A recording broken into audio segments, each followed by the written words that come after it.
Good afternoon, everyone. Thank you for attending another session of the Digital Accessibility Bootcamp for designers, developers, policymakers, educators, and persons with disabilities. As I mentioned before, it's important that we all understand what accessibility means, and it means that we need to start with understanding how our work has to be accessible to persons with disabilities. So, to begin, I will introduce the topic of today. So today's topic is Caribbean Video Assistance Service. So before I begin, I would like to acknowledge the Secretary General, Ms. Bernadette Lewis, for her support. And she has supported the IPSOM technologies in many different ways. And so I definitely would like to acknowledge her for, especially for her support to attend the M-Enabling Summit, which was held last June in Washington. And I would have met Ms. Bernadette Lewis last year at the Accessible Americas, which was held in November.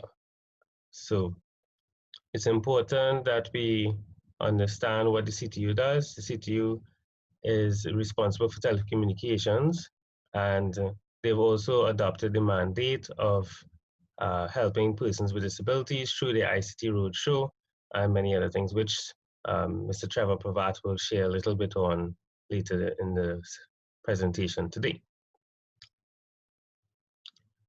I would also like to acknowledge Dr. Beverly Beckles for her support in terms of contributions, accessing the National Center for Persons with Disabilities. We held a field trip yesterday, and during the field trip, many of the participants were exposed to some of the technologies that persons with disabilities use to access computers. A lot of these assistive devices were very, very important for them because they would not be able to access the same internet and the technologies that we would be able to access without these assistive devices.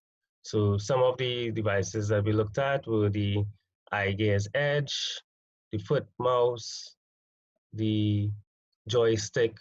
We also look at the large print keyboard and a number of other assistive devices that really help persons who are blind or who have mobility challenges to be able to access technology. Again, quickly recapping in terms of the management team, I'd just like to thank everyone. My team is dedicated to improving the quality of life for persons with disabilities, and many of them are hardworking, doing multiple jobs. So just a quick acknowledgement to them. To quickly recap the bootcamp schedule, so far we've done 5 sessions. Today is the 6th, which is Tuesday, October the 22nd. And so we have 2 more sessions after this, one on Thursday and one on the next Tuesday. So just to cover the learning outcomes and objectives, again, the goal of this bootcamp is to create an environment where software developers, educators, policymakers, etc., and persons with disabilities can all come together and learn from each other. So it's not about one particular voice dominating over another. It's about understanding each other and understanding the accessibility needs of persons with disabilities so that we can design appropriate policies, appropriate software, designs, etc., and we can educate persons with disabilities in an environment that is enabling. And the assistive technologies help us to be able to accomplish this. So to quickly review the course synopsis, we've covered why web accessibility matters. We've looked at the types of disabilities and the related challenges in terms of visual, auditory, motor, cognitive, and even seizures. We've looked at assistive technologies and the methods used by persons with disabilities to access the web. And that would, for example, cover things like screen readers, screen magnifiers, and also we looked at some of the technologies that persons who are deaf use, for example, closed captioning. And we've also looked at some of the promising technologies that are coming out, some of the challenges are associated with them, etc. So we've looked at some principles of accessibility and universal design, and today we're going to cover more of an application of this. So we're looking at the Caribbean Video Assistance Service, and we're trying to understand how it can be of use to persons who are blind and who are deaf. So without further ado, I want to introduce you to our guest speaker for today, Mr. Trevor Prevatt. He's a consultant at the CTU and is one of the main persons responsible for the implementation of the CBAS project. And so he will share a lot more. As I mentioned, I met Trevor at Accessible Americas last year, and so far we've had a good relationship. So I have only good things to say about Trevor. So without further ado, I will let Trevor introduce himself a little bit further. Right. Hi. Good afternoon. Well, good evening, all, I should say. Is everyone hearing me well? Yeah, Trevor, I'm here. Good. Okay, good. Okay, right. Karen, how are you? Good, good. I don't know. Yes, I'm good, thanks. Sean, maybe just so I know who I'm speaking to, Sarah G is whom exactly? Okay. So Sarah, she's an entrepreneur. And Sarah, she has a speech disability, so she may not be able to on mic. No, just okay. And the G stands for? Oh, I'm not, I can't remember what Sarah's not a problem. So Stephanie Joseph, the person 1720, that is from where now? I'm actually not sure. It may be Mandy. Okay. I invited a few more persons. Oh, okay. Renuka. Renuka is just joined, presumably. Yes. Yes, okay. Okay, right. So thank you all for taking the time to join me here. Let me see if I can get this right, and let me share my screen with you. Right. Okay, so what you should be seeing, the first screen is saying Caribbean Telecommunications Union, ICT for empowering people with disabilities. Is that correct? Yes, so that's what I'm seeing, ICT for people. Right, and you're seeing it full screen. Correct. Okay, great. Okay, so right, as Sean said, my name is Trevor Prevatt. I'm a consultant with the CTU, and this is not my specialty. I'm a general management type person, but as he said, I've spearheaded this for this sort of area of activity for the CTU. Something starting, I would say, 2013. Okay, so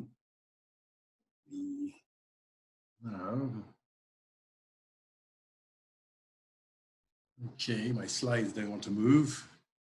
Right, there's the next one. I wanted to say a little bit more about the CTU. These are the CTU members. We have 20 members, which are there listed in the blue. Okay, ranging from Anguilla right down to Turks and Caicos. So 20 member states, in fact, more than CARICOM, of which we are part. We're a CARICOM institution. We expanded the membership to include regional organizations like ECTEL, expanded it for international organizations like ARIN, the American Registry of Internet Numbers, and we have private sector organizations like Cloud Carib and Crimson Logic. So we try to be as inclusive as possible with as many members as possible. So anyone who's our mission, the CTU's mission, is to create an environment in partnership with members to optimize returns from ICT resources for the benefit of all stakeholders. And Shaw mentioned a little bit about our mandate earlier on, but this thing sort of encapsulates it. We are involved in harmonizing ICT policy formulation. We coordinate on ICT projects. We are very much interested in developing ICT capacity across the region. We also advise our member states and members generally on issues. We attend international fora. So for instance, members of the CTU have attended the M-Enabling Summit.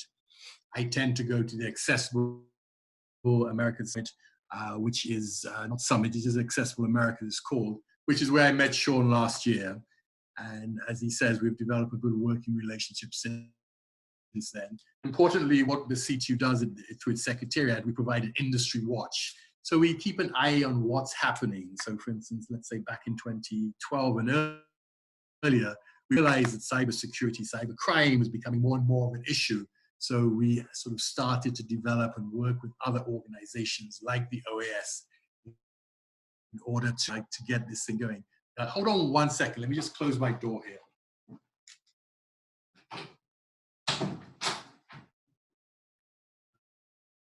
Okay, Majis. Okay, so I'm back with you. Okay, so moving on. So that's a bit about the background to the CTU. But so why is the CTU involved?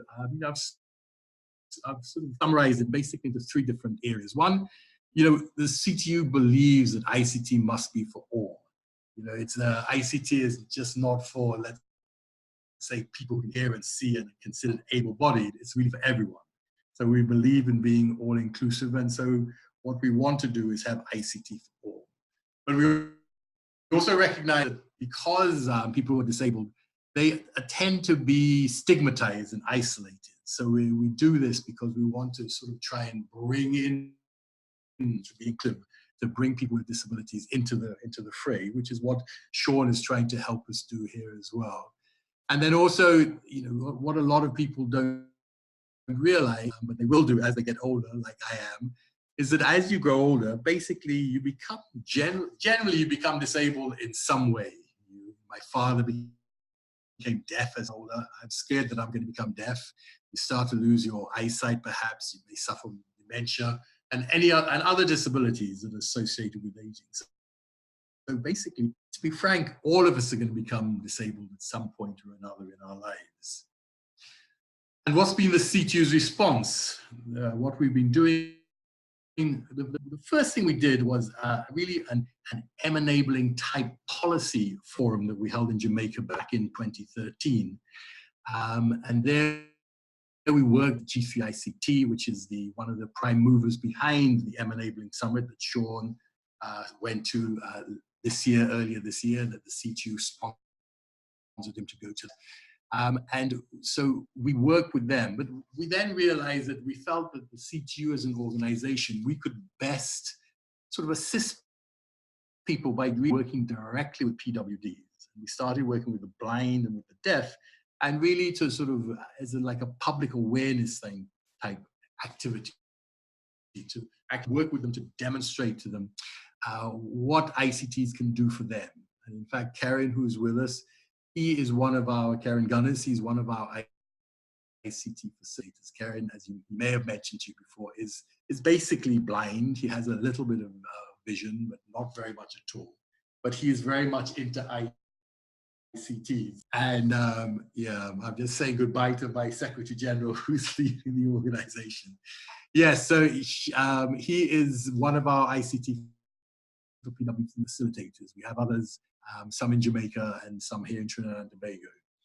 So we started off working directly with PWDs. We've done it across about maybe 10 different of our member states.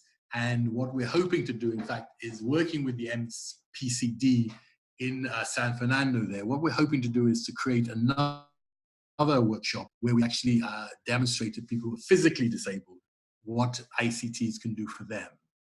Coming out of our activities really with these workshops, one of our facilitators from Jamaica at the M-Enabling Summit, that he met an organization which gave birth really to this Caribbean video assistance service. So that's really one of our main thrusts as well, creating this Caribbean video assistance service. Okay, so just, some of you already would realize it, talking to the converted, but for people who, a lot of people don't understand this, so that imagine, you're deaf, how do you communicate to people with people without being frustrated? Particularly, they don't speak sign language, you can't hear, And so that therefore there's a gap. So how do you talk to a bank teller? How do you deal with a person in a retail shop? And if you're blind, how can you readily find your way out of an unfamiliar building? So that's one sort of challenge. And then as a deaf person, again, what if you need to make an appointment to go to visit the doctor to address a medical condition? You're deaf, the doctor and his receptionist, they just hear. So how do you make that connection? And how do you make it in a way that you can do so independently of anyone else? And then again, going back to the person who's blind, you're home alone and you need to check some medication, that you want to take a medication, but then you realize both bottles that you think is the medication you need to take, they're the same bottle. What do you do? Okay, so really the examples I've cited here are just a few of the activities that most of us take for granted because we really don't have an issue. We can see, we can hear, so it's not a problem. But we believe that that same ease with which a lot of people are able to undertake those sort of activities, that should be the same experience for everybody else. And so shouldn't that be the experience? We believe so. Hence where we sort of moved into the area of CVAS, the Caribbean Video Assistance Service. So what is CVAS? CVAS basically provides communication services to folks who are deaf, to folks who are blind, and it's done via the internet. So that's where the technology comes in. Because the CTU is an ICT organization, but basically the way technology has improved, it has enabled CVAS.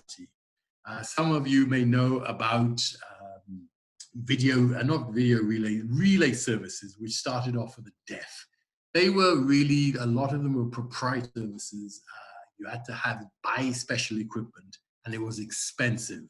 So the technology, the internet, the smartphones has enabled this to become much more readily available. So that's what CVAS does. It provides communication services to the deaf and to the blind, but they have to be connected to the internet. That's one thing that has to happen, because they have to be able to use the technology. So moving on, so CVAS, it's really a collaboration. It started off as a collaboration between ourselves, the CTU, and a company called VTC Secure, which is a global leader in communication access for persons with disabilities.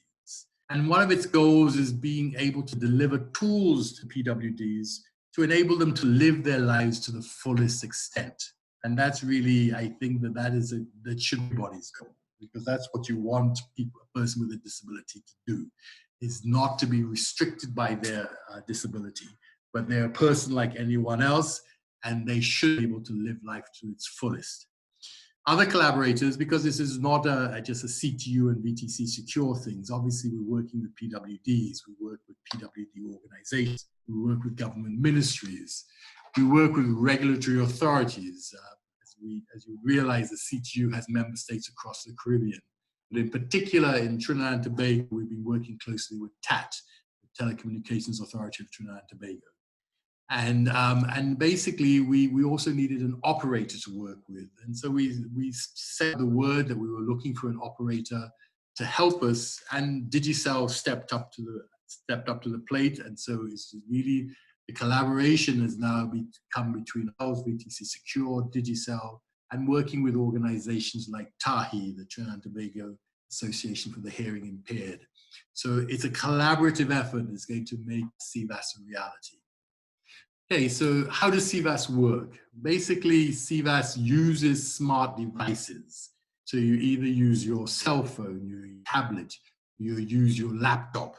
And what you do is you download an application, an app, a free app called Puck. What you're seeing there in the middle here is, I'm not sure if you're seeing my cursor move, that's the symbol for Puck, P-U-C, that you need to look for in the App Store, the Google Store, the Apple Store. You can download that for free and think of Puck as basically a WhatsApp type application. But it's what allows you to communicate with CVAS, basically. So CVAS uses VTC Secure Solves platform. What does Solves mean? Solves means the secure, on-demand video enablement solution platform. It's a big acronym, so I just tend to call it Solves. But basically, Solves is what working in the background to link the agents to the persons with disabilities and to link the agents to the hearing person. The agent will be using Solves, will be linked into Solves, and they will be sign language interpreters, okay? Generally, agents can either be home-based or they can be center-based. And we've looked at different models, and what we feel that we'll be going for is really for a home-based setup. Okay, so what are CVAS's capabilities? So CVAS, as I said, is really very much like WhatsApp. So it creates a linkage between, say, one person who's deaf and another person who's deaf. They use the video capability of their cell phone to basically sign to the other person. Okay, so that's one of its capabilities. But that is something that other applications like WhatsApp, like Skype, has done already. But you're getting that as a bonus, if you will. It also creates the relay service between someone who's deaf and someone who hears. So as you can see, the person on the left is a sign person. She uses her cell phone to communicate through the agent who's sitting in the middle there, who speaks and who's also signs. So the person who's deaf signs and communicates with the agent, who then calls the person on the right, who doesn't know sign language, but they can they can speak to each other. So what happens is a relay conversation where the agent in the middle, just relays the information that the person who is deaf wants to communicate. I think just an important nuance is it's not that the agent, let's say, they don't interpret what the person says. They basically have to just really relay what the person is saying. So that's a very important nuance of what this is about. Another capability of TOC really is the ability for the deaf and for the hearing and hard of hearing to communicate using voice to text. But that's something that's going to come more and more forward. In fact, VTC Secure have introduced a new program called Live Translate, which allows people to actually translate languages. But you could about it, you could have a person who's deaf to speaking to someone who can hear by using this speech to text capability. And then finally, again, another way in which the technology has allowed this to happen. Initially, as I said, this relay was really for the deaf, and it was really deaf persons communicating with an agent who would then translate what they were saying to someone who could hear. But the video capability on your smartphone has enabled now this technology to be used to assist people who are blind.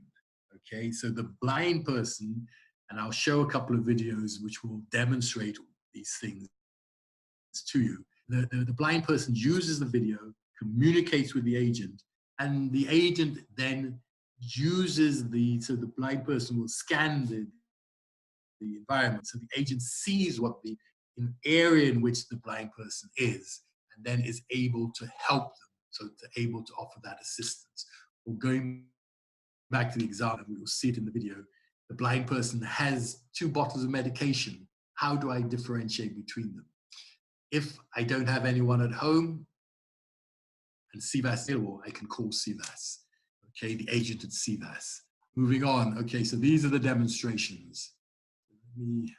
Right. So this demonstration, because of limited time, we just demonstrated two of the capabilities of CVAS. And this one is a deaf person who is talking to someone, as a doctor's receptionist in this case, and he does that by talking to the agent. So the agent, as you see, is on his cell phone, and this is the Chief Operating Officer of VTC Secure. This was a proof of concept we did a long time ago now. And so the quality of the video is not the greatest, the sound really, but it does demonstrate exactly how CVAS works. So let me play that for you. Thank you for calling. Assistant Relay Service. How can I help you? Hi, I'm Brian Rodriguez, and I would like to reschedule my doctor's appointment. What phone number would you like me to call? My doctor's number is 868-628-5186. Okay, hold on 1 minute.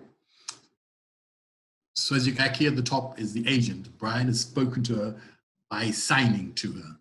So there's a first leg of the relay, if you will.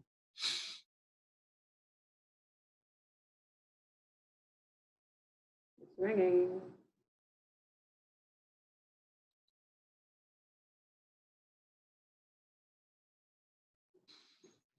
It's ringing. Dr. Boyce's office. This is Sarah. Good afternoon. Yes, I have Brian on the line. He would like to reschedule his appointment for the following week. He's deaf and I'll be interpreting the calls. There might be just a little bit of a delay. Go ahead. Sure. Let's see. You currently have an appointment on the 23rd of March at 1 p.m. You come in either on Monday, the 27th of March, or on Thursday, the 30th of March. I do Thursday, the 30th of March. That's fine. We have the 8:30 a.m. and the 11 slots are free at this time. I'd prefer to do the 11:30. That would be better for me. Or 11. I'm confirming your appointment at 11:30 a.m. on Thursday, the 30th of March. The office will call the day before to reconfirm. What number should I call?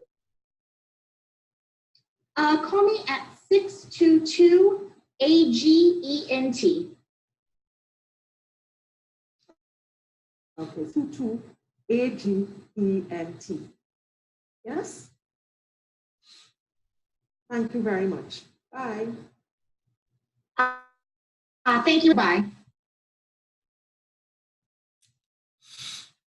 Okay, so let me just pause there to just make sure that everyone understands how it works. If there are any questions that anybody would like me to answer at this point.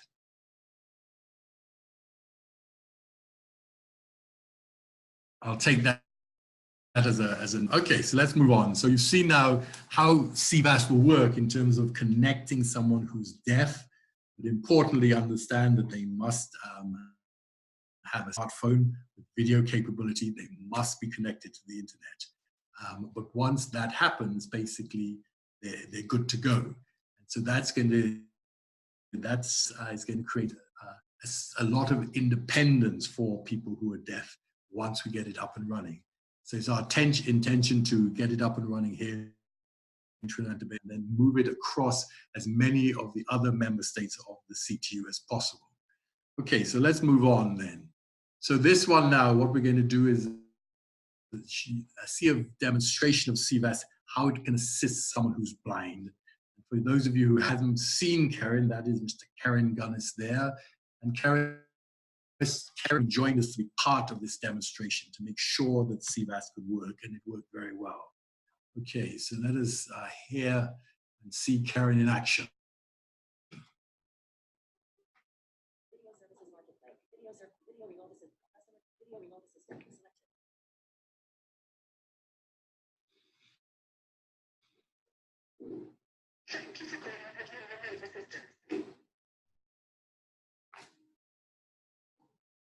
Welcome to the Caribbean Video Assistant. Can I help you today? Hi, good day. I'm here at the CTU's lobby. I'm here for a meeting in the demonstration room. But I'm here for 10 minutes now and no one came and got me. So could you assist me to get to the room? But before you do so, I have some medication in my bag. I like to get labeled because I have to take them as soon as I get the food. Could you assist me to label them, please? Certainly, just point your camera right at the bottles of medication. Sure, no problem. Okay, hold the bottle a little higher. Little to the right. Okay, rotate it a little more the other way. Stop right there. It says vitamin C, 1 IU caplet. Thank you very much. I'll put a rubber band on it and be sure to label them with my pen when I get it. Okay. One sec.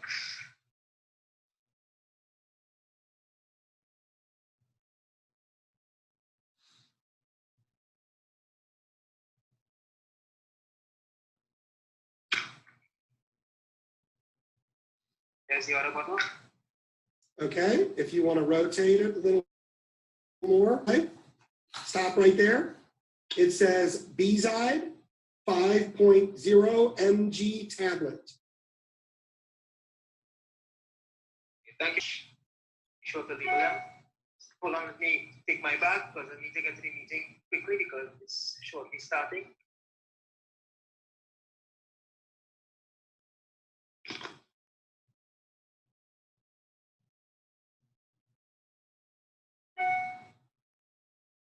Would you assist me to get to the room, demonstration room? Certainly, if you want to pan around the room, I see a door straight ahead that says demonstration room. The door handle is on the left side.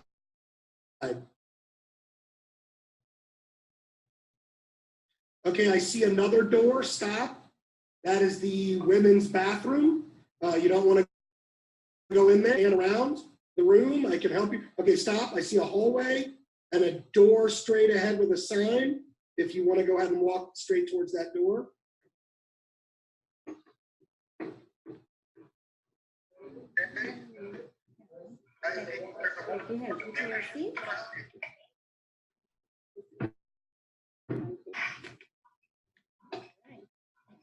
Okay, I'm seated. Thank you very much. All right, have a wonderful day. Thank you. Right. So as you can see, so Karen was sitting in the lobby of the CTU, and no one came to assist him, which was not in fact the case. We would have helped him eventually. But anyway, so you can see how again this can create a certain level of independence. Now, some of you may be saying, okay, there's Be My Eyes, there's this sort of thing, but those things depend on volunteers, and this is something that a service that we want member states to put in place, and working with corporate minds, organizations and that sort of thing. So it's something that you don't have to rely on a volunteer, but something that you're basically a service that's being provided to help with your independence. Okay, so in just to go a bit more into who our partners are in this activity, as I said, in Trinidad and Tobago, we're partnering with the Telecommunications Authority. They are supporting us with funding the CVAS pilot program. We want to run it for 6 months to try to make sure, iron out all the kinks, and then we can then really sort of open it up to everybody and make sure that it works smoothly and properly. Importantly, TAT is in the process of putting out a subsidized handset program using their universal service funds. So the CTU's CVAS project and the subsidized handsets, which were going to be smartphones, can work hand in hand. So they're very complementary, so that when TAT came to the demonstration of CVAS, they were very excited because they realized the strong complementarity between our two projects. We're also working with Digicel. Digicel is going to provide us with the servers. They will provide us broadband access and the network facilities to support CVAS. I'd mentioned SOLS, the SOLS platform before, and the app, the PUC application. The BTC Secure will also be helping us train the agents. One of the things I want to point out, for instance, remember when that was Peter Hayes, who was the CEO of BTC Secure, when he was guiding Karen, if you notice, he said the door handle is on your left. That is the sort of thing, that the differentiation that the agents will be, again, a nuance that agents will be sort of trained to understand. That if I have two bottles in my hand, it's not simply a matter of saying it's the one on the left. because that's a recipe for confusion. You'd be better off saying it's the one next to your thumb. So there are certain things, it's not as straightforward as it seems. So so they're going to help us with that, and obviously technical support. We're looking for the Ministry of Public Administration and Communications also for support.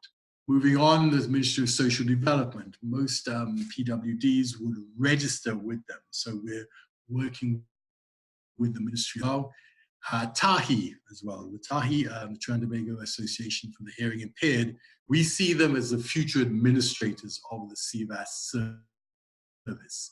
They have sign language interpreters on board, and they've also helped us produce a video which will be on the CVAS website, which will explain to persons who are deaf and others how CVAS works.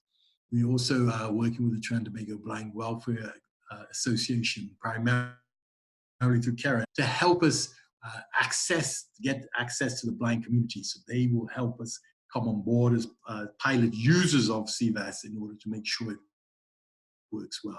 And then also TITO, as it's known as, to the Tobago Information Technology Limited.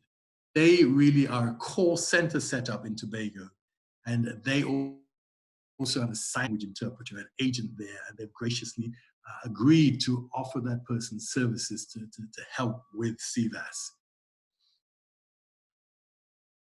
So CVAS, basically, it's been the CTU's baby up to this point, but in collaboration with the other persons. But once the pilot is get up and running, this is not our core mandate. Yes, we're involved in basically IC2 for all, but running a service like CVAS isn't what we do, so to speak.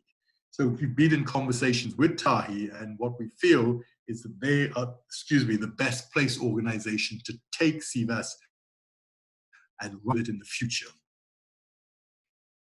Right. And basically, this is a quick overview of the pilot. Basically, you would have to register to be able to use the service because we want to know who's using the service, and we also want you to commit to certain things by registering. The service day, particularly during the pilot, is going to be Mondays, Wednesdays, and Fridays. Because of the costs involved, we had to limit it to just 3 days a week. And the service times would just be really business hours between 8 and 4. Because what you want to do is help people communicate with ministries, help communicate with other businesses, that sort of thing. So it's business hours. But we're going to use a 6-month pilot in order to collect data. We found it very difficult, in fact, at this point, to collect statistical information on what's required, so that this 6 months of pilot will help us collect data to make sure we get this thing running smoothly. And obviously there are privacy issues that we have to work through, and data issues we have to work through. And so the length of the pilot is predicated on ensuring that we get to do that and make sure that we have no problems once we launch the thing fully. Okay, so that basically is it. So thank you very much for joining us this evening, and I'm free to answer any questions or comments, to receive any comments you may have. Thank you. And let me hand you back over to Sean. Thank you very much, Trevor, and excellent presentation. I'm sure everyone is very interested in knowing a little bit more about it and when it's going to launch. So I'll open the floor now for people to ask their questions. I've come to realize that this can help more than just the deaf and the blind. So for persons who have speech impairments, this could also be of benefit to them. Yeah. Hello? Hi, yes, we can hear you. Go ahead.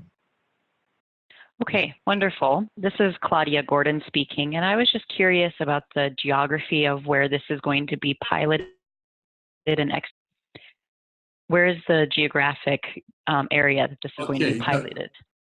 Piloted in Trinidad and Tobago, right? But we are going to, we wanted to have 3 countries in which we're going to pilot. So we're also looking to 2 other countries. One of the countries is Jamaica, and we have been the USF, the Universal Service Fund in Jamaica, to get them, and they are excited about it. They were coming to a meeting here in Trinidad and Tobago, and we were going to progress them coming on board country, but unfortunately they can't come. So Jamaica is another country we want to pilot in. And the third country was the Bahamas. The problem, of course, now with the Bahamas, with passing through, they have other sort of very pressing concerns there.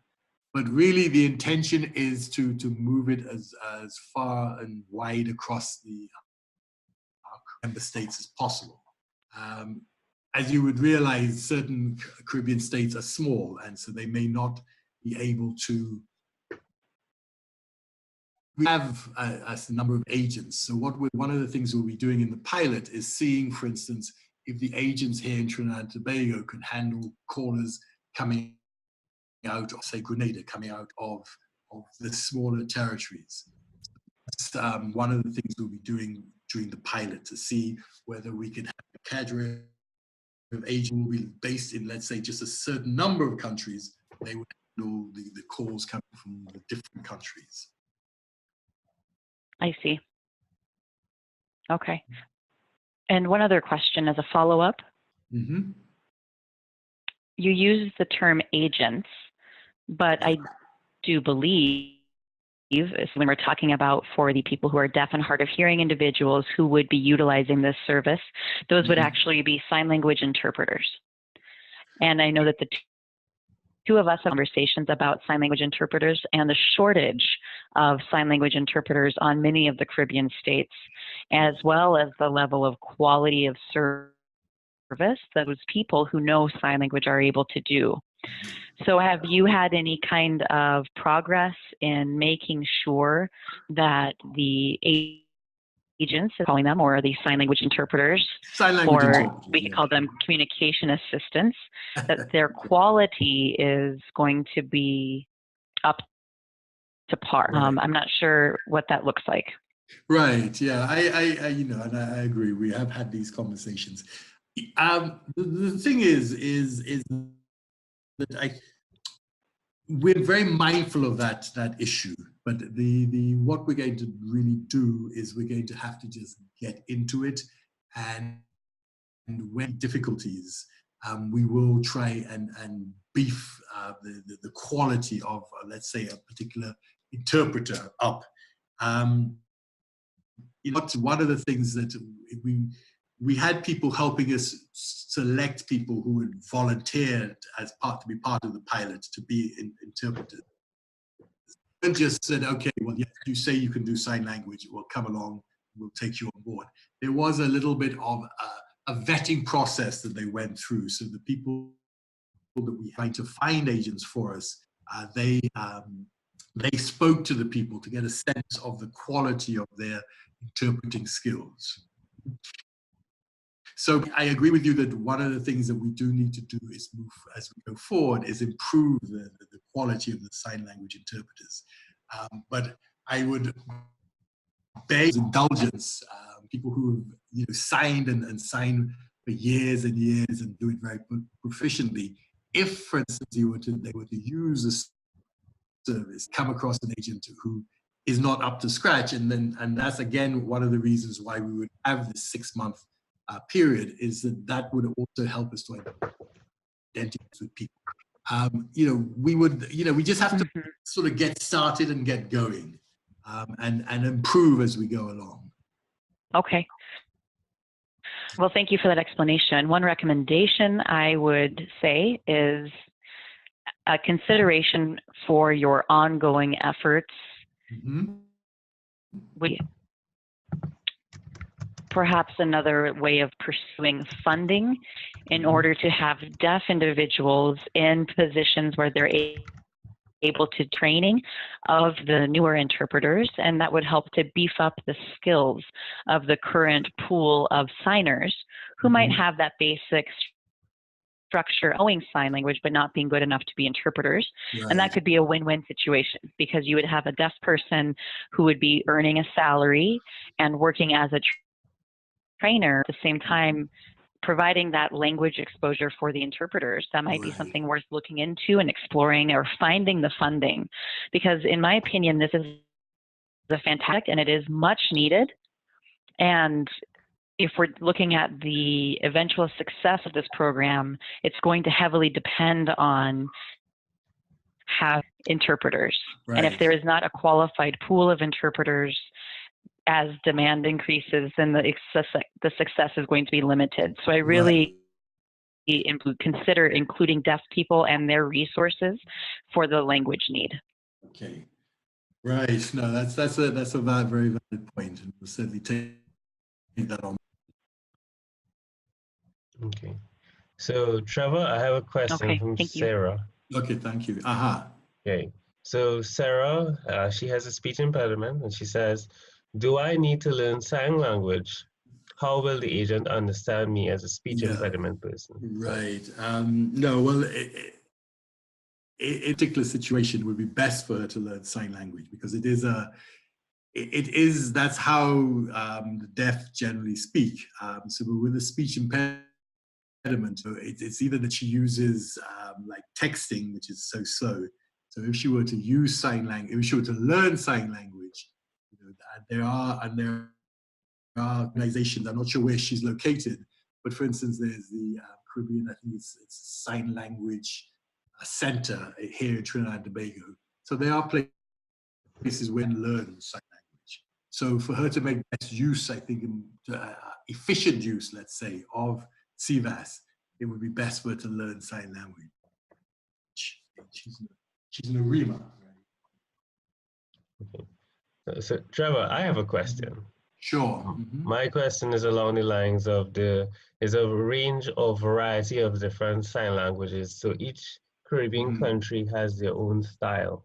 And of course, there's also the American sign language and the British sign language. So if this is going to be implemented throughout the Caribbean, how will you cope with the different types of sign languages? Right. Okay. What my limited experience of this has taught me is that people who are deaf have this eye-pleasing ability to communicate with people who don't speak the same language that they do. So the first time we ran our ICT for PWD was in Suriname, and in Suriname they speak Dutch. The guy that came with us was a gentleman from the Jamaica Association for the Deaf. Well, he'd gone to Gallaudet University, so he spoke American Sign Language and he spoke basically Jamaican Sign Language. But they were able to engage. But what you're pointing to is a consideration that we've thought about, where we do realize that I may not be able to communicate with you because I speak different language to you. So again, one of the reasons for having the 3 different countries involved in the pilot is try and tease out that sort of problem to see how best it can work. Because a lot of the countries won't necessarily, they don't have the critical mass of people to have their own set of agents. So for instance, would someone who is living in St. Kitts and Nevis, would they be able to be handled by someone living in, an agent in Jamaica? So that's, you're pointing to a very interesting thing that we have to ensure that can work. But, so if it, then you'd have to try and have each territory would have to have their own. But my sense of it is that it will be able to work. Trevor? Yep. This is Claudia speaking again. I'm sorry, I know I'm speaking an awful lot here in this question and answer session, but I want to go back to the comment that Sarah G had mentioned before about working, or how a person with a speech impediment would be with this. And I want to just friendly disagree with how you responded, because I don't believe that a person who has a speech impediment or speech disability should have to learn language in order to communicate and use this type of service. In fact, if you go online and you do an internet search for speech-to-speech relay. There, in fact, is a service that we provide here in the United States through Sprint and through other Sprint providers that is funded by the Federal Communication Commission. And what it requires is having specially trained agents who are trained to understand unique speech patterns and each identifiers that would be able to effectively voice for the person that's on that call. Okay. And so it's something that the agents are specially trained in order to be able to do and understand speech impediments of the people who would be making those phone calls versus trying to force those people to acquire another language in order to communicate. That's the way that we address functional equivalence. Right. Okay. I understand, and that's interesting. Again, remember about in the past, it's a question of us sort of getting started and going. So for Sarah to use our service in the beginning, because we won't be able to get to that level, the FCC is funded within the United States, not at the beginning. We would have to see how best we can assist her. But from understand that I do understand that it's not good enough, but it's possibly the best we could do at the initial stages.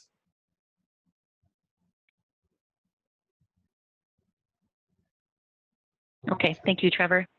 Okay, no, thank you.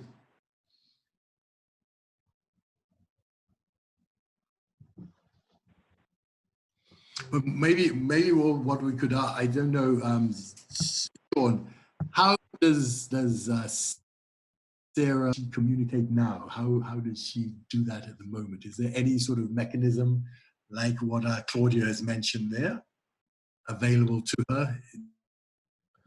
She's based in Arima, I understand, yeah? Yes. So Sarah, perhaps you can type your answer, because from what I've seen, Sarah has been typing most of the time, and she communicates via WhatsApp and Facebook.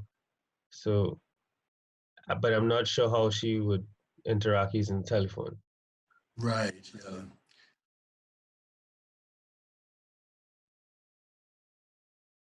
Okay. Sarah says I talk and take my time. Okay. Oh, see. Okay. So her impediment is not so great that it precludes other people from understanding it, which is great. Okay, I got you.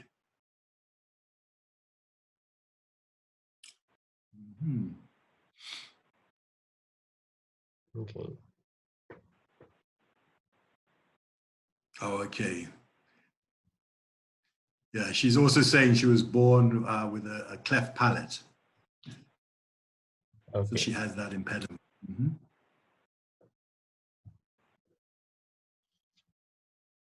Okay. Thanks, Sarah. Thanks for sharing.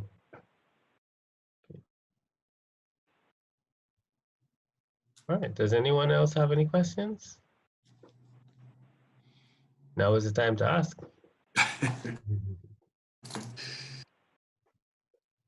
Trevor? This is Claudia once again. Trevor, I wanted to let you know that the accessing the conference in Ecuador I'm planning to attend. Is anybody planning to attend? Okay. Well, I've just, in fact, made contact with the organizers, the ITU, in order to see if they will fund me.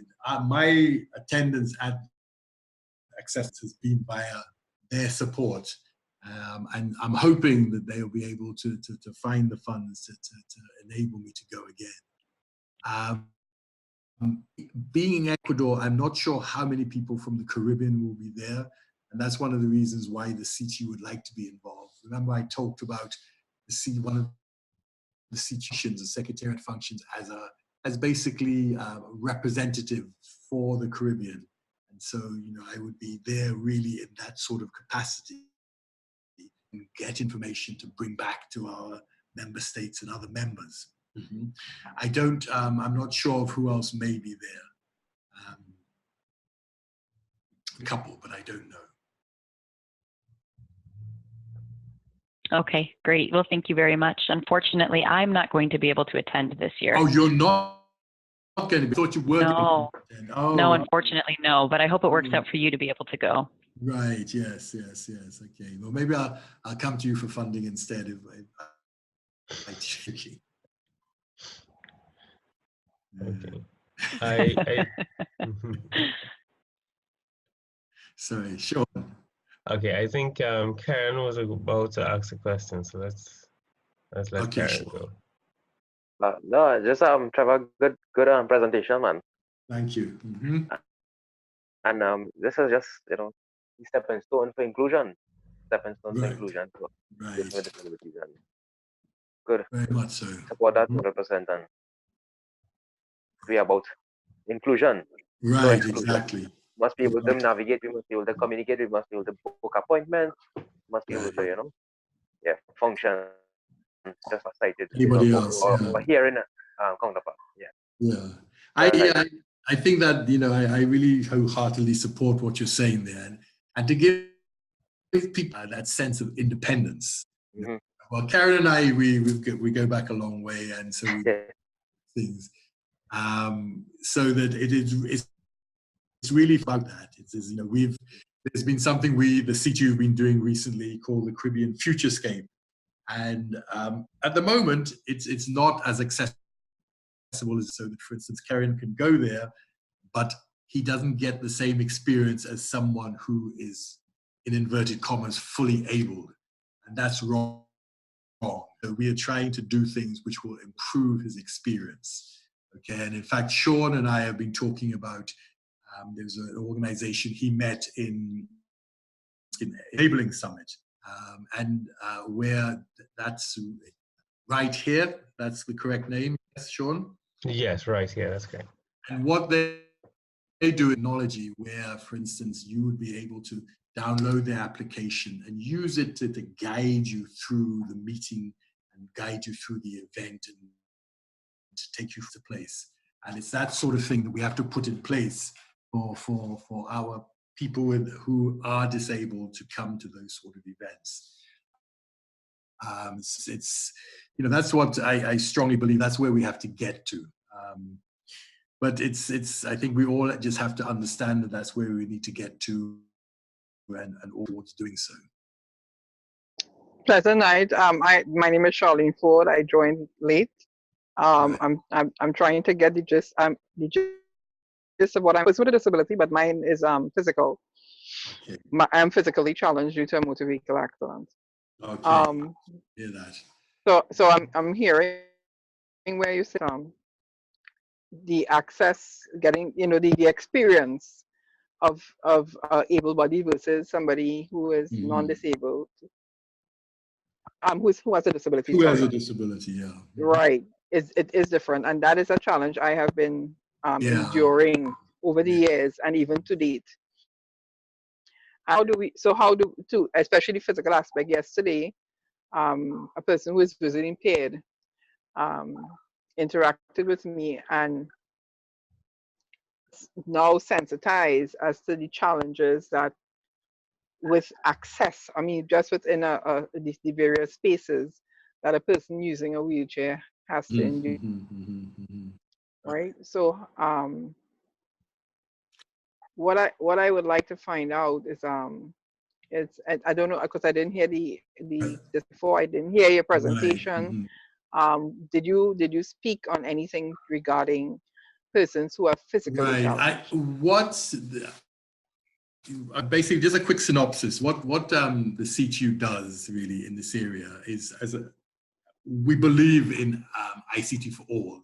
The CTU is an organization. So what we started off with was working directly with people who are disabled, who are blind and deaf. That's what we most readily do. But so what we're about is trying to use technology to help people's lives better. So you were part of the team that went down to the National Center for People with Disabilities. Yes, I was. Right. And you saw some of the devices. Yes, it was mind blowing. Right, exactly. And so, and that's one of the things. So at the moment we do these ICT PWD workshops, these short workshops, just to let people understand these sort of things that are out there. And what we'd like to do is work with Candice John, and help her, have her become a facilitator for us, and then to take to people, to take to different countries that sort of workshop as well. I remember once we went to Antigua and Barbuda, and the people who were meant to be coming to us were meant to be deaf. It turned out that they didn't seem to have any deaf people, but they weren't able to bring any to the meeting. And everybody was, the most of the people, we had people who were blind and the other people who were meant to be deaf. And the people physically, we really couldn't help them, which was a problem. What we want to do is, and I'm really glad that you were exposed to what they so you've been through the program already, if you will. What we would do, we would show to you, we would help you understand that these are the things that are out there. But go ahead. No, I was just going to say, the part of the challenge, though, is that a lot of the time these devices tend to be fairly expensive. So, extremely. Yeah, it's a challenge as well. Have you ever heard of the bionic exoskeleton, where it creates mobility? Somebody who has been trying to get, we're trying to get funding to do something like that for me, but I don't really have paralysis. I have a lot of broken bones. Okay. But these are things too, because it's electronic. It's totally electronically. So they have things for the hand, for the feet, etc., etc. I don't know, and we have a place, a 3D place right here in Trinidad that I didn't know about, where they can, and they're out of the UL. So all these people need to come together, because whereas the blind and the deaf, but the physically challenged, it's also additionally extremely challenged in so many areas. And mobility being one of, and barriers, and many barriers, mobility and barriers. So how do we bring to the table these type of challenges that will help benefit all? Because I am not one. I only help advocate on behalf of others, because like the voice to the voiceless, not everybody has that ability to express. They go into a zone, a negative zone. One of the, I think, the interesting things is that I mentioned early on in my presentation is that really people tend to, particularly people who feel that they're supposedly able-bodied, they don't realize that what's going to happen as you get older, you get some sort of exactly. And so but I am always amazed and get sometimes very angry when I see people treating, let's say, old with disrespect, not giving them the time, because of the fact that you're going to end up there. You really, this is how you're going to be. But a lot of people just tend to feel, oh, that's them, that's not me. Yep, but it's not really elderly alone, it's people in general. Oh, general, yeah, no. And I said earlier, look at the presentation and feel free to Sean can give you my email address. Yeah, Sean will share it with us for sure. I know that he will. Right. And if you want to, we've not been able as yet to move into the area of creating a workshop as yet for people with disabilities who are physically disabled. That's but one of the things is to do, because there are people out there, there are devices, but I wasn't really aware of them. I'd gone to the PW NCPD about a year ago, and I saw all this the work they were doing there, and it was great. What had happened? And you were speaking. Yeah, sorry, go ahead. What I saw there, you were speaking earlier about somebody who has speech impediment, and there was somebody there who acquired his own. He acquired his own, and he was using his eyes. There was technology there where he was using his eyes to communicate. Right, yes, yeah, right. But one of these days when we get to level, as Claudia was saying earlier, we will have an FCC type organization which will provide us with the sort of service, the great services that they get in the States. But will eventually. Yeah, we have to advocate towards Yes, the yes, improvement yes. of everyone. And from that perspective, what I would say, one of the things that the disability groups do, really sort of try and come together in a way that where you're basically stronger together, and you do. That's right. It's a stronger link. Yeah, It's a stronger link. because Yeah. and you do have combined disability associations in other territories. Like I know in Jamaica that they have that. In Samus they have combined. So instead of each little group, you know, because like for even here in Trinidad, about 3 or 4 different deaf associations. So if they were, even if okay, you have your own little group, you need to come together as one, together with the Blind Welfare Association, together with the different blind associations, to speak with one voice to the Ministry of Social Development and Family Services. You see what I'm saying? If you, each of these little groups by themselves, again, difficult to make a difference, but if they were to come together. And another thing though that just is a little different to what you're saying, you would have thought that in terms of accessibility, the access to buildings and things like that, with architects for a long, long time having to lose part of their curriculum to make a building accessible.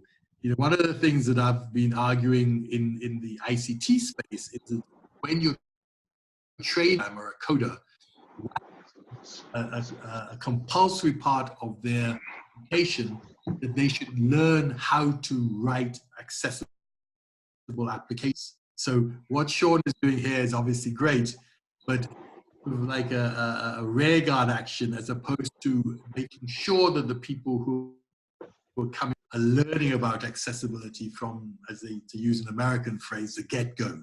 Sort of, Yep. You get in from the start. From the start, right? And it's sort of nature to you, that sort of thing. So I believe this forum is a very important because, like you said, the links. Yes. We're so segregated, and we should be combined and come together. I've been saying that for years. You know, there are power pockets, and if people will relinquish that power pocket and recognize it's for the betterment of all and not just a certain group, things would move forward. So until we empower people to understand the bigger picture, you know, and it's not about it's about us. You know? So we need to. So I believe this forum is a great start, and I believe in Sean. Since I met Sean, I can't even remember how long ago, I saw up within him, and I believe he's a young man with he will move mountains. He doesn't even recognize the power that he has within him. I don't think he does, but I believe that he has started a very powerful project here by bringing other persons on board, because nothing about us without us. So everybody come to the table and bring forth, you know, their challenges, and from that, his technical side, he will be able to create something along with others that will help benefit all in the long run. So thank you, Sean, and continue your great work. That's right. Thanks, Charlene. Appreciate it.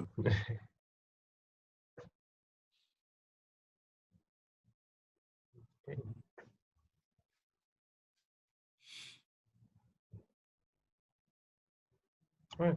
Does anyone else have any questions or comments?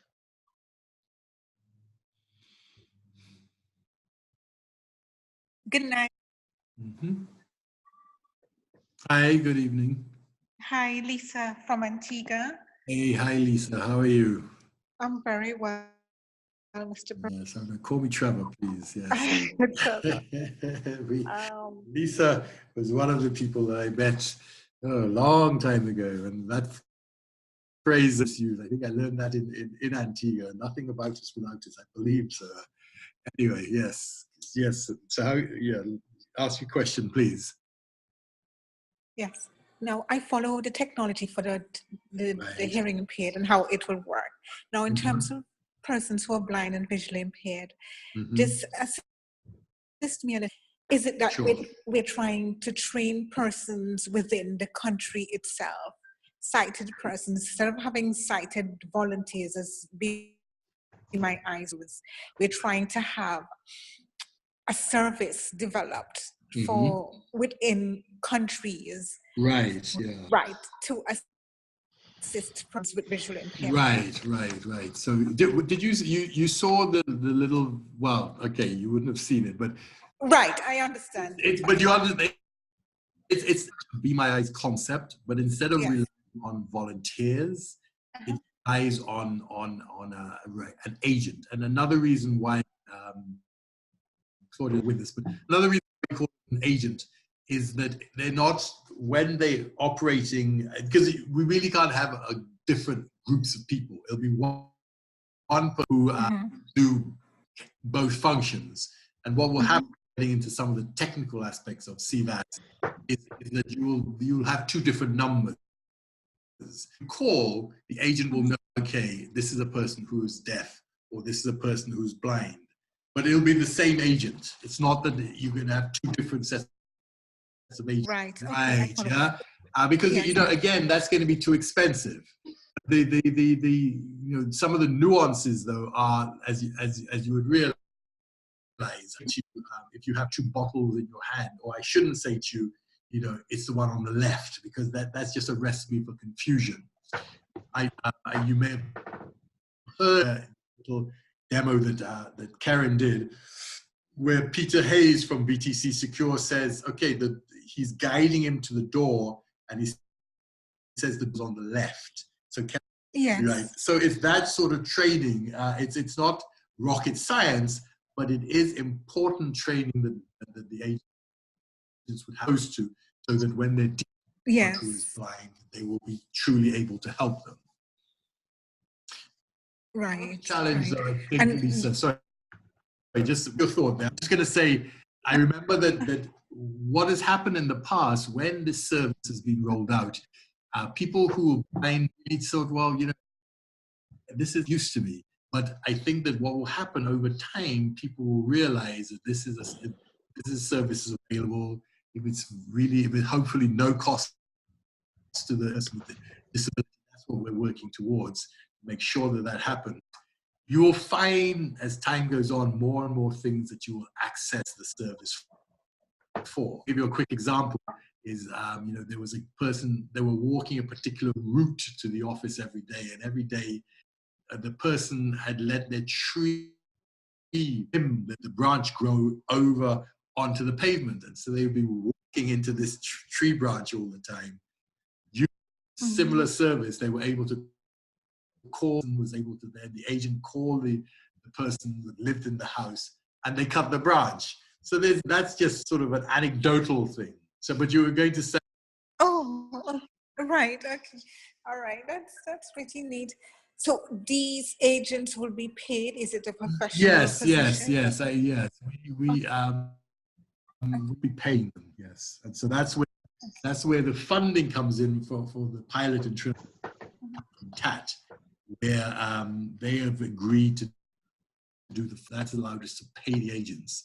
So one of the key things that we have to do during this pilot period is try to put in place some sort of sustainable method which will allow it to continue. So, along the lines that Claudia was talking about earlier, about making it, let's say, a career, so where people would actually think on a fairly long-term basis.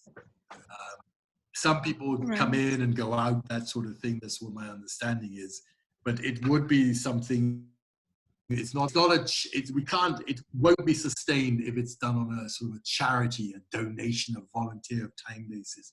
It has to be something that the government has to take this for. That's who I feel that it really, the responsibility for this should be with the governments. But as you know, governments have limited funding. And so they need to push you off into other things. So that's where the universal service funds. So in Antigua, I believe you have an NTRC. They would have they should have a universal service fund, and that's what you should be to try and access that fund to do things, projects for people with disabilities. And well, Sean has been active in that area as well. Now, with Be My Eyes, I have 24-hour volunteer service because the call will route, because you have volunteers from different countries, different time zones. You right. With this, would it be, since it's a paid position, is it an 8 to 4 job? Yeah.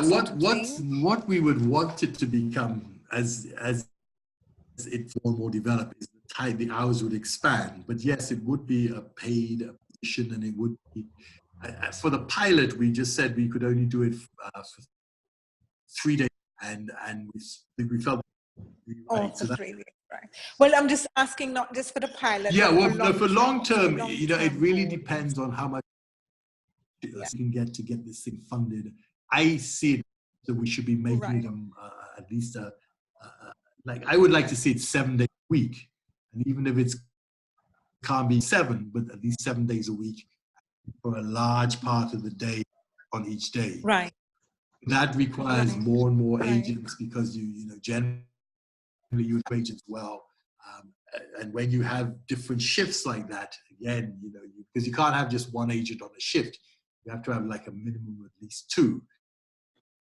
If it becomes very popular, you may find the wait time for any one agent might be too long. You're dealing with someone else, so I can't help you. Or that is, I pointed out to some of the statistical information we want to try and cap the pilot to help us tease out. It's like, okay, for a particular population, how many agents do you need? You see what I'm saying? That sort of information out there on that sort of thing. But we do see it, that's certainly, I see it as something that you want to do to something, is a job, that is a full-time job, and something that people can even consider as a career, because you'd come agent and then you maybe become like the coordinator and that sort of thing. So, we're excited about it, and it's just really to make it happen. So can I interject here? Sure. Could we start also in engaging volunteers, their organizations as volunteers as well? And these of them are fresh out of university, etc. And like you said, it could be a career. And if persons have that passion towards helping others and helping persons with different disabilities, see, hell, this is something that I see has great potential in the near future. Right. And so you start to engage volunteers as well as paying persons. That they pick up the slack where the other person is, and they learn along during the process as well. Okay. And also persons with disabilities themselves, they're home. I guess it's taking calls, right? Right. Yeah. Well, you see, but just to explain though, but it's yourself. You could have done that if it were.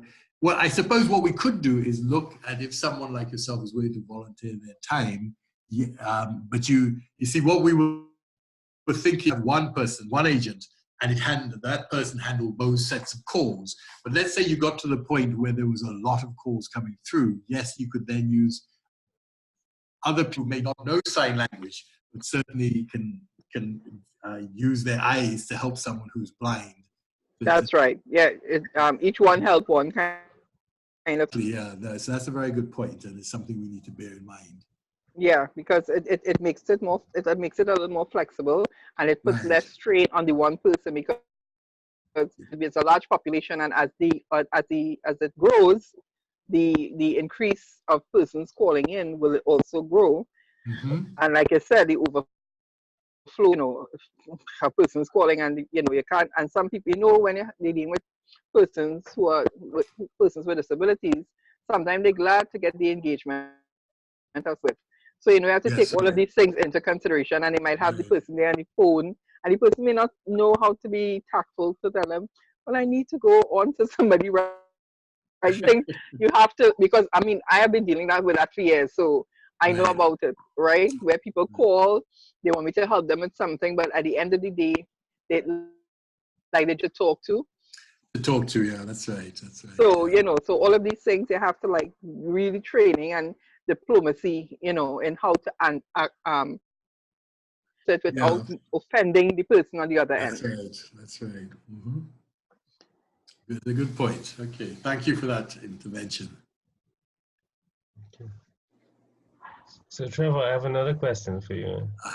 My question is with regards to the revenue model in the long term.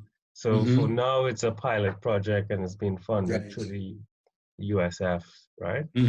How would the project itself sustain itself in terms of become a revenue generating asset? You see, well, I don't see it ever becoming a revenue generating thing. For instance, one of the interventions. No, okay. Now let me not put it that way.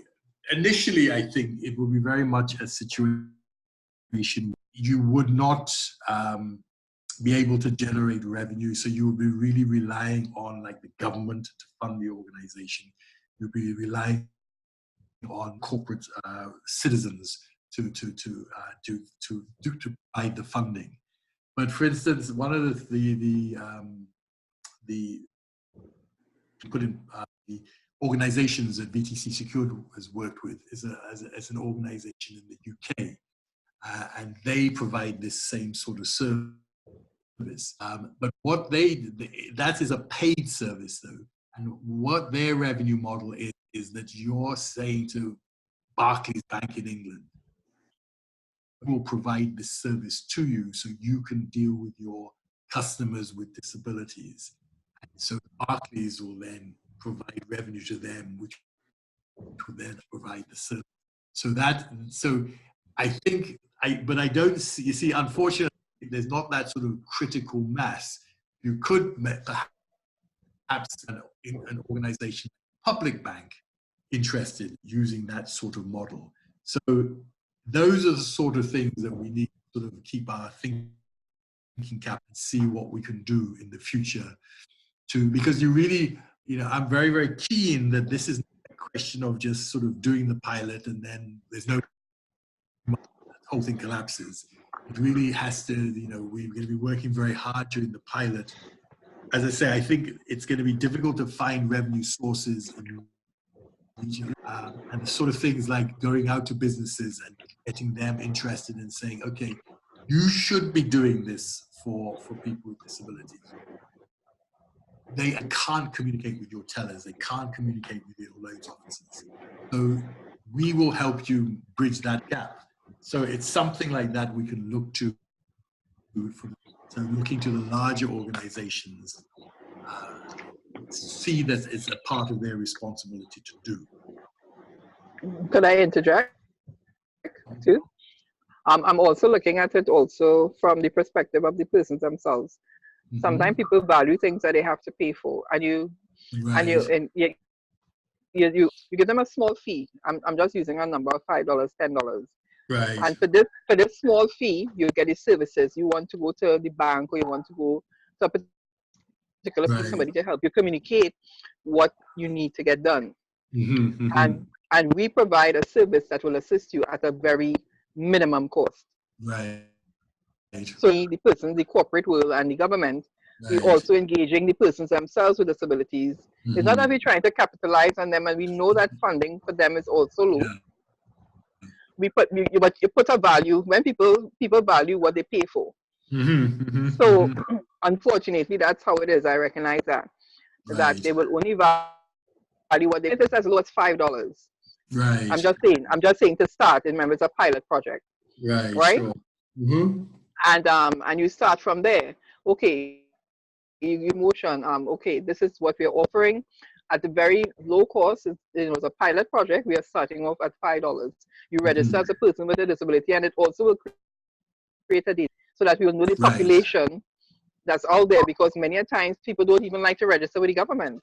That's right. To let them know that they are now disabled in some form or the other. The families try to hide it or mask it. Oh, without a doubt. So you another way of engaging both the corporate, government, and the persons themselves with disabilities, Right. and you Yeah. get funding in little pockets of funding, Right. and see how that was my take. I don't know if you know. Right, yeah. I must admit, I hear what you're saying, and I had an aunt who used to be a teacher, and she always felt that in Trinidad and Tobago, one of the mistakes that the government made was make education free. Because she always felt that because of that, free things no good. So just so, as you're saying, if their parents had to pay for it, there may have been more, commitment to actually making use of the thing. But I think though the only thing is that people with disabilities have so much to say to them. So the model always is that you really don't want them to have to pay for it. But it is something that, again, I think that we just have to keep our thinking cap on, and it may be off with no cost. But if there's a huge take-up, let's say, and you need some additional revenue, well, then that's something that maybe that could be looked at.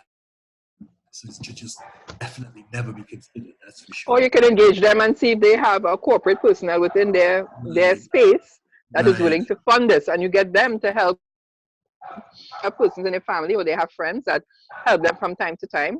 And in the corporate world, and you could say, well, do you have anyone that we could still help us create to help fund this project, so to speak. So find different avenues, different ways of how fund. I think it's a great idea. Okay, thank you. Yes, yeah, we really, it's I'm hoping that we will launch it very soon, but the technical challenges, I'm not a technical person, so I can't even begin to explain to you some of the challenges that we faced. But just getting that, that the way it was told to me was that, once Digicel provides the server, next day Sols will be up and running. That hasn't happened. So there are technical challenges that we have to overcome. So I've been in a position to say, okay, we're going to launch from such and such a date, but that's what I'm working towards. And certainly it's going to be sooner rather than later. I have faith, and it will come to pass. Thank you. Yes, it will do. We work very hard to get to this point, and we will continue to work hard. That's for sure. And Sean will help us as well. I was about to say that. You took the words out of my mouth. I was just about to say, you have Sean on your team, so you're starting off really good. Like, you had a great start. I was just about to say that. You took the words out of my mouth. I didn't touch my mic in time. Okay, so you beat me in the race. Okay, you get one there. Right. Anything else, Eddie? Because I must admit, this sort of mixed group, and you get sort of these different viewpoints. So if anyone else has anything, be certainly willing. And Lisa, what I'd want you to think about in Antigua and Barbuda is, what's the population in Antigua and Barbuda is what, about 90,000, isn't it? Something like that? Yes, just about, yeah. I don't know. And I know that in Antigua, you definitely, well, like everywhere else, you have a stigma problem. So people like yourself have to be out there to listen. Yes, it's an uphill battle. Yes. Yeah. Because we sort of hearing how in Antigua, and it happens out where they just don't want to understand that this is just part of nature. It's part of being a human being. You may be born with a disability, but less a person. Right. But what I wonder about, and that's one of the reasons, as I said, we're going to have a 6-month pilot, is so we can try and work out when some critical mass in places like Antigua and Barbuda, where we would have sufficient agents where we could provide. But what the question that Sean asked, the sense of that, is the sign language spoken in Antigua and Barbuda such that it's different to, let's say, Trinidad and Tobago sign language, which is Barbados sign language? I think they use the American standard for sign language. Yeah. I think that's going to be the common thread, to be honest. So right. the specific languages are somewhat different. But as I say, somehow the people who are deaf, I'm not sure how they do it, to be honest. They have over the rest of us, because if you take me who speaks English only, I'm talking to a Spanish person, you know, the communication is virtually zero, but except the little like English that the other person will know. But somehow the deaf, even though they're talking two different languages, they seem to be able to communicate. So, okay. Could I enter? Oh, go ahead. You go ahead. Mm-hmm. What is important is to make sure make sure that the method or the signs, the communication is defined. So to say, well, let's use American language. Right. And so not that you're saying if you don't know it that you're going to be excluded, but at least be committed to that understanding or that use of language, that this is what the format is being used and so on. Because if you're going to have an agent, a paid agent, obviously that is trained to interpret perhaps American Sign Language over British or Caribbean or whatever. It will make it easier for both parties if they're speaking the same language, if you understand what I mean, right? So that it will make sense a bit things simpler, especially when you're rolling out the pilot and you're having one agent to work with. You see, it makes it easier because you're not 3 or 4, 5 or 6 different agents, so you have options. Well, right? no. We will. No. How? Sorry, when I say no. We have a pool of agents, right? And none of them are working for more than, let's say, about 10 hours a week. So it's a 10, 15 people that we put together. And in each session, you know, when they're going to work 2-hour sessions, so from 8 to 10, 10 to 12, 2 to 4. Right. So between 10 and 12, you have one agent, right? No, 2, because for instance, okay. How the system works is that I can hand over, let's say you and I are the agents. Right. I need to have a bathroom. I can hand over to you now, this sort of thing. You see what I'm saying? So it always would be 2 agents. So it's a pool of agents. And so the issue that you're talking about there, I may know American Sign Language and the agent doesn't. Well, maybe I can pass it over to the other agent, or I can say, look, the person who's coming on next. Right. Could I interject again here? Sure. Darlene. You know, in Trinidad we have a book of dialect. Yeah. That American persons who come down will understand our lingua. Right. So whilst you're doing this pilot project, when we come across things like that, even though they may not have comprehend what that particular sign was, now you could create a booklet so that it's there for other agents if they come across similar challenge. Everybody is sensitized to the different types of dialect within the sign language spectrum. Am I using you right? Yeah, you know. So that's another way too, where you could create a book. You look at here, you're getting something where you could also sell to create funding. Where you could, you know, you have these, if you know you want to learn the different types of signs, you know, for us, each Caribbean country, and in fact, throughout the world, sign language differs depending, you know, and they will have different dialects, different types of signs for different things. Language. That's right. So, yo habla español un poquito, right? Which is mean I speak Spanish a little bit, and I learned it because I spent 8 months in hospital. I learned by force. What's the first word I learned? Dolor aquí, which is I show you where my pain is, and dolor todo mi cuerpo, that is pain all over my body. Those were my first, besides and good night, what you learn in school. You know, so language is a funny thing. When you're forced into you're backed into a corner, and then sometimes you use sign language, I used to sign. I use a doll to Right. illustrate where I had pain. I had a doll. Right. Yes, yes, yes. You know, so I was using sign language in my own way by using a doll to the area of my body which I couldn't touch personally. I Right. use the doll to illustrate the door aqui, or Right. me duele aqui. Aqui is where I will be pointing there. You know, so you know, just it's another area you can look at where whilst you're all doing this project, you're also increasing knowledge in the different dialect within sign language and other languages. Okay, that's an interesting. You need to take it on board as well.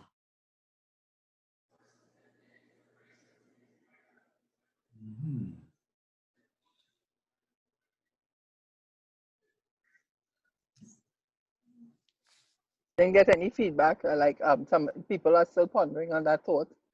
No, oh, sorry. Okay, no, I was saying it's something that is an interesting. And I'm saying I'm getting a lot of sort of ideas from this sort of interaction, and so that is something that I think would be useful as well. Chain link. Here we start the chain link, and yeah, everybody has. I mean, it come like reading a Bible or a book. Everybody will gather something different from a particular chapter or a particular area, and from that, you know, everybody get their own take on what they got out of that chapter. So it's more or less the same type of forum. We all getting a little with each other and understanding the different challenges of each other. And I have interacted with the deaf, the blind, and other persons with various, because the organization are differently able. That's what persons who are differently able, because some people don't like the word disabled. I represent persons who acquired their disability. Well, right? I don't have to argue with you about that, but I must admit I personally don't like it, and because I think how we should be looked at is their people. We're all, but some I've interacted with some of them, and they cannot. They're telling me they're not disabled, and they're not using that word up itself disables them further. Well, it's within their mind. Yeah, I understand what you're saying, but I think that what it is, and I remember having a discussion. The guy, there's one of the fella who's in a wheelchair outside of Price Mart, and I was explaining to him that listen, you're a person first. You know, we have to see you as a person, and okay, you're in a wheelchair, but you're a person, and that's the important thing. That's the aspect of it. So that it's the reality is the man is disabled, but a person who is differently able. They use the same thing. Person who is differently able. Okay, let's leave it at that. Yeah.